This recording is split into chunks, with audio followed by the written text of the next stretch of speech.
नमस्कार, मैं हूं विनोद कुमार शुक्ला। अड्डा पर आपका स्वागत है। ममता बनर्जी की सरकार पश्चिम बंगाल के हिंदुओं को न केवल फिजिकली बट मेंटली भी लगातार तकलीफ़ देने वाले काम कर रही है। उनकी भावनाओं के साथ खिलवाड़ कर रही है और डंके की चोट पर कर रही है। चूँकि ममता बनर्जी इस बात को लेकर के बहुत आश्वस्त हैं कि जब उन पर कोई चुनाव का समय आएगा तो वो बंगाली सेंटिमेंट खेल करके और चुनाव का रुख अपनी तरफ बदल लेंगी। ये इस बात के लिए निश्चिंत है। हालांकि इस दौरान निश्चित तौर पर उनके लिए मुश्किलें आ रही हैं, आई हैं। लोग उनसे दूरी बनाना शुरू कर दिए हैं। मुस्लिम वर्ग भी एक बड़ा वर्ग उनसे दूरी बनाने लगा है। पहलगांव को लेकर के भी जिस तरह की बात हुई और जिस तरह का टीएमसी का रुख था उसके बाद। लेकिन अभी मैं जिस घटना की बात कर रहा हूँ वो है दीघा जगन्नाथ धाम का जो टेम्पल है, वहाँ पर जिन 3-4 लोगों को वहाँ लड्डू बनाने का ठेका दिया गया है, उसमें मुस्लिम समुदाय के लोग हैं, जैसे राजू शेख, सबीरुल्लाह इस्लाम, रजब अली। ये 3 लोगों के नाम सामने आए हैं।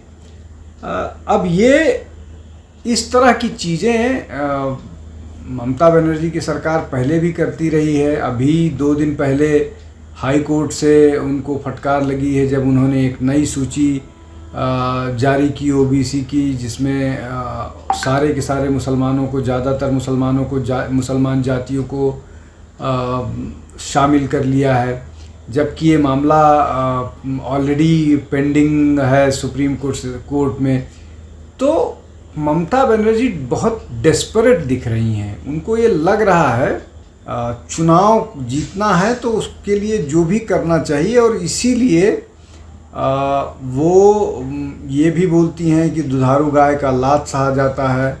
वो मुर्शिदाबाद के दंगों के समय जो परपेट्रेटर्स ऑफ क्राइम हैं उनके पास न जा कर के उनके पास जाती हैं, न कि विक्टिम्स के पास जाती हैं। वो इसी तरह की गतिविधियों को अंजाम देती हैं। वो शाहरुख, वो शेख शाहजहां को बचाने की कोशिश करती हैं। उसके लिए हाई कोर्ट और सुप्रीम कोर्ट जाती हैं कि उसकी गिरफ्तारी नहीं होनी चाहिए। सीबीआई लेके उसको गिरफ्तार करती है। उनके कार्यकर्ता जो हैं वो अपोजिशन के नेताओं को, मंत्रियों पर जूते बरसाते हैं। ममता बनर्जी डिफेंड करती हैं। आरजी कार मामले में जिस तरह से अपराधी को और पूरे केस को हाशअप करने की कोशिश की गई, वो सबको मालूम है वो कितनी बीभत्स घटना हुई थी। लेकिन इन सब को ममता बनर्जी बचाने की, डिफेंड करने की कोशिश करती है। ममता बनर्जी के बारे में ये कहा जाता था, मेरी भी समझ इस तरह की थी कि वो बहुत इस तरह की नेता हैं जो गलत चीज़ को नहीं बर्दाश्त करती हैं। लेकिन ममता बनर्जी की राजनीति पिछले 15 सालों में जिस तरह से निकल कर के आई, उससे एक बात साफ हो गई कि वो जो एक कन्विक्शन बेस्ड पॉलिटिक्स की बात थी वो कहीं एग्जिस्ट नहीं करती हैं। बाकी राजनीतिज्ञों की तरह से ये भी पावर हंग्री पॉलिटिशियन है। राजनीति और पावर में बने रहने के लिए कुछ भी करने के लिए तैयार है, चाहे झूठ बोलना पड़े, चाहे नाटक करना पड़े, चाहे जो।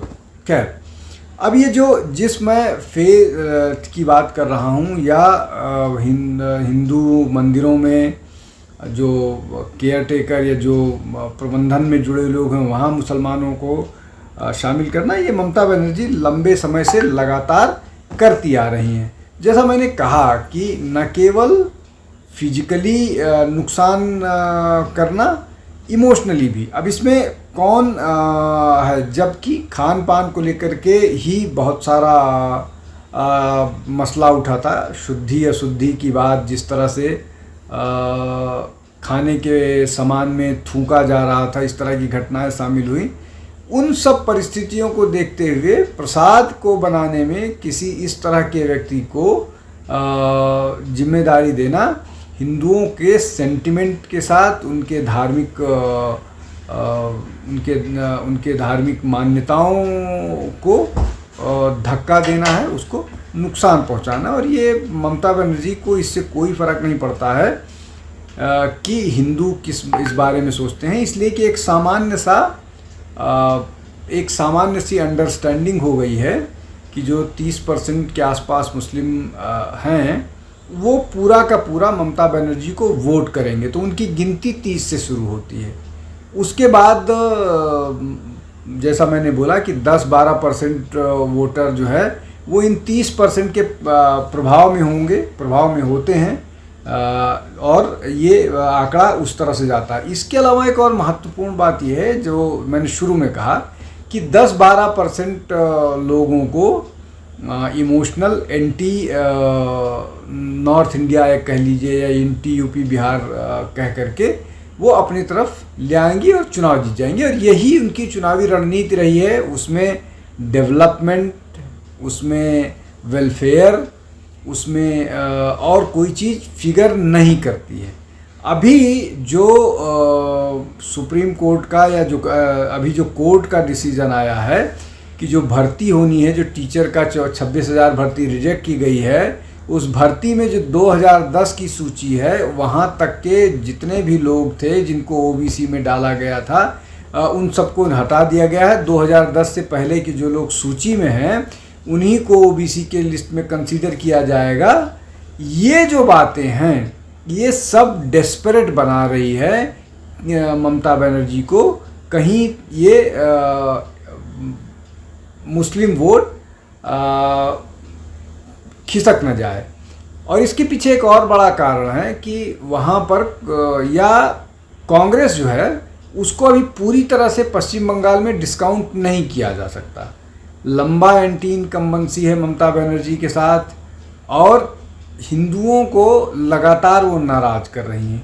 तो क्या ये सच है कि हिंदू को फॉर ग्रांटेड ममता बनर्जी लेती रहेंगी और हिंदू उसी तरह से बिहेव करता रहेगा और ममता बनर्जी को सिर्फ इस नाम पर कि वो एंटी यूपी बिहार सेंटिमेंट के नाम पर लोग उनके साथ वोट करते रहेंगे?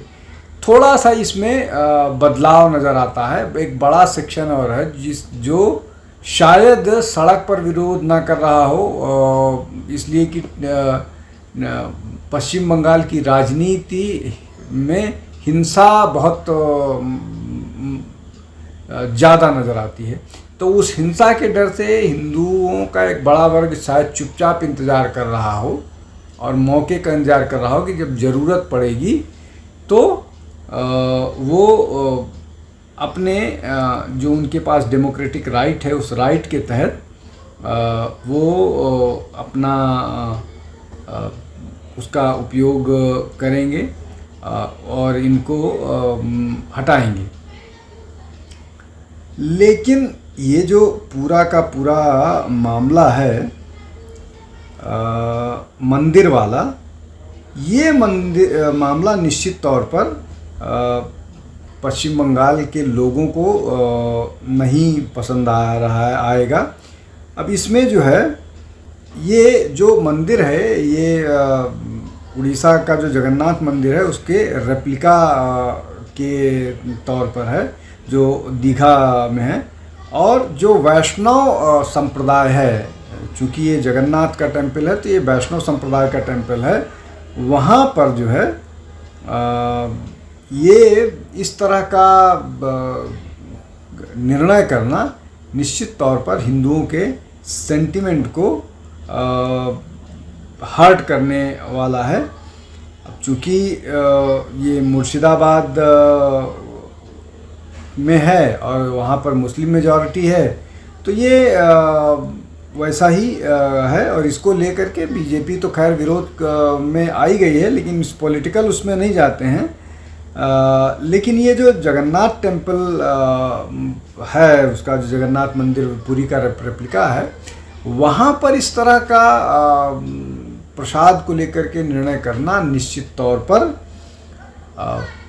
हिंदू सेंटिमेंट को दुखी करने वाला है। और हिंदू बहुत लगातार आहत हुआ है। उसको दुर्गा पूजा में विसर्जन में तकलीफ़ दी जाती है, उसको रामनवमी पर उसको बजरंग बली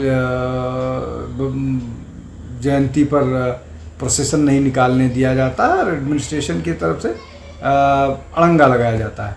तो ये जो गतिविधियाँ या ये जो पश्चिम बंगाल सरकार के एंटी हिंदू कह लीजिए या ये कहिए कि हिंदुओं के खिलाफ उनका जो मंशा है या हिंदुओं को फॉर ग्रांटेड लेने का जो एक